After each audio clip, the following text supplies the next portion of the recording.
শুধুমাত্র একটি ডিম আর 3 পিস পাউরুটি দিয়ে এরকম সুন্দর ক্যারামেল পুডিং বানানো যায়, তাহলে কেমন বানাতে পারি না বা গোটা হয়ে পুডিং বের হয় না, এটা ভেবে যারা কখনো পুডিং বানিয়ে খান নাই, একবার হলো এইভাবে পুডিং বানিয়ে খেয়ে দেখবেন। আমি গুনে গুনে 3 পিস পাউরুটি নিয়ে নিয়েছি। অনেকে ভেবে থাকেন পাউরুটির চারপাশ শক্ত বাদামি কালার যেটা হয়ে আছে সেটা কেটে ফেলে দিতে হবে, কিন্তু না, পাউরুটির কোনো অংশে বাদ দেওয়া যাবে না। আমি ছোট ছোট টুকরা করার জন্য মাছ বরাবর 4 টুকরা করে নিয়েছি। এরপর মিক্সার গ্রাইন্ডারের জারে নিয়ে নিয়েছি। চেক করে সবগুলো পাউরুটির টুকরা গ্রাইন্ডারের জারে দিয়ে দিব। এরপর নিয়ে নেব রুম টেম্পারেচারে থাকা একটি ডিম। আমি যেহেতু 3 পিস পাউরুটি ব্যবহার করেছি সেজন্য একটি ডিম দিলাম। 6 পিস পাউরুটি দিলে 2টা ডিম দেওয়া লাগতো। এরপর দিয়ে দেবো হাফ কাপ পরিমাণ চিনি, অল্প পরিমাণ ভ্যানিলা এসেন্স যোগ করে দেবো যাতে ডিমের গন্ধটা না আসে। এরপর গ্রাইন্ডার মেশিন দিয়ে সবগুলো একসাথে মিক্সিং করে নেব।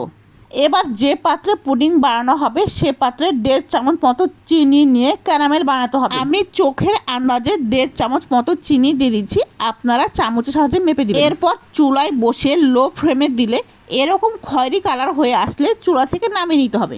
এরপর পাত্রটা ঠান্ডা হওয়ার জন্য 5 মিনিটের জন্য রেস্টে রেখে দিতে হবে। এইদিকে ব্লেন্ডারের জার ওপেন করার পর দেখি সবগুলো আমার খুব সুন্দরভাবে ব্লেন্ড করা হয়ে গিয়েছে। এবার মিক্সড হওয়া উপাদানগুলোর সাথে 1 কাপ দুধ অ্যাড করে দিতে হবে। দুধ ভালোভাবে ফুটিয়ে ঠান্ডা হয়ে আসলে তারপর অ্যাড করতে হবে। গরম দুধ এখানে দেওয়া যাবে না। আমি একটি ডিমের জন্য 1 কাপ দুধ অ্যাড করেছি।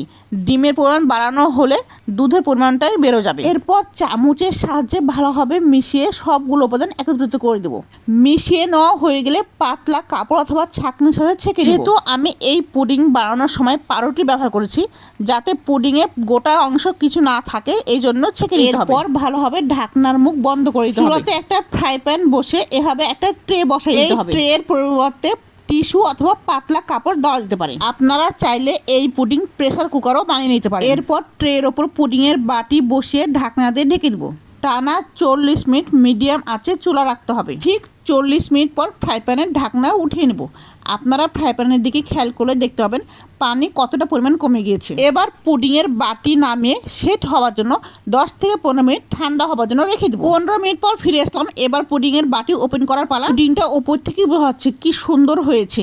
এবার সেটা প্লেটে ঢেলে নেব। প্লেটে পুডিংটা ঢালার সময় একটু সাবধানতা অবলম্বন করতে হবে।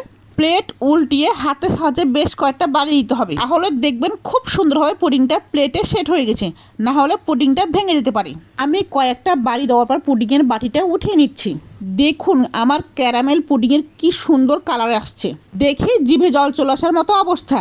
আর পাউরুটি ব্যবহার করার কারণে এই পুডিংয়ের সফটনেসটা অনেক বেশি সুন্দর হয়। আর ডিম চিনি দুধ দিয়ে পুডিং বানিয়ে পুডিংটা গোটা করে বের করতে পারেন না, তারা একবার হলো এইভাবে পাউরুটি দিয়ে বানিয়ে দেখবেন পুডিং বানানো আপনার কাছে পানির মতো সোজা হয়ে গেছে। এতক্ষণ ধরে চ্যানেলের সাথে থাকার জন্য অসংখ্য ধন্যবাদ সবাইকে। আসসালামু আলাইকুম।